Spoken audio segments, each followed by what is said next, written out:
Hello Brian, good morning সবাইকে। তো তোমরা সবাই কেমন আছো? আশা করি সবাই খুব খুব ভালো আছো। আর এটা হচ্ছে আমার দিদির ছোট মেয়ে। তো ওরাও কালকে এসেছিলো, আমার দিদিরা আসেনি কিন্তু ও আর ওর দিদি হচ্ছে কালকে এসেছিলো। আর আমরা কালকে রাতের বেলা মানে রাত হয়ে গেছে আস্তে আস্তে আমাদের এই বাড়িতে মানে বাবার বাড়িতে এসেছিলাম কালকে। আসলে কালকে তো জামাই ষষ্ঠী গেছে, তো জামাই ষষ্ঠী হিসাবে আমরা আসিনি। আসলে বাবার তো শরীর খারাপ, তো বাবা শুধু বারবার ফোন করছিল আসার জন্য, তো এর জন্যই এসছি। তো আমি 2 দিন থাকবো, দিয়ে হচ্ছে ওর বাবা আবার চলে যাবে আমাদেরকে দিয়ে। আর এখানটা দেখো রাস্তায় সকালবেলা হাঁটছি আর পুরো শাপলায় দেখো, পুরো হচ্ছে নদীটা ভরে গেছে শাপলায়, পুরো লাল যেগুলো দেখতে পাচ্ছ সবগুলো শাপলা।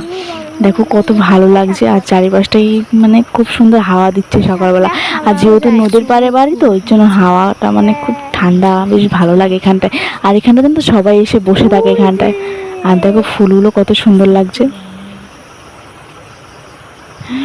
এগুলো পুরো শাপলা ফুল, সব লালও আছে সাদা আছে। সাদাটা সবাই খায় কিন্তু লালটাও খায়, তবে আমরা কেউ খাই না। আর এখানটা দেখো আমি আর আমার দিদির মেয়ে হাঁটছি, ব্রাশ নিয়ে এসেছি, ব্রাশ করব। আর এখানটা দেখো বাপ বেটা দুজনে মিলে চললো।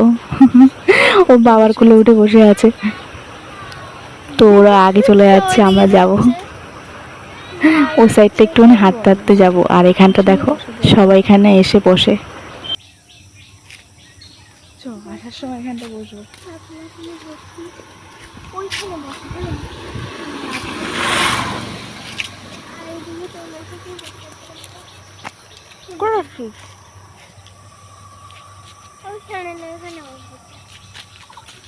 ওখানে তোমার দোকান থেকে আসি।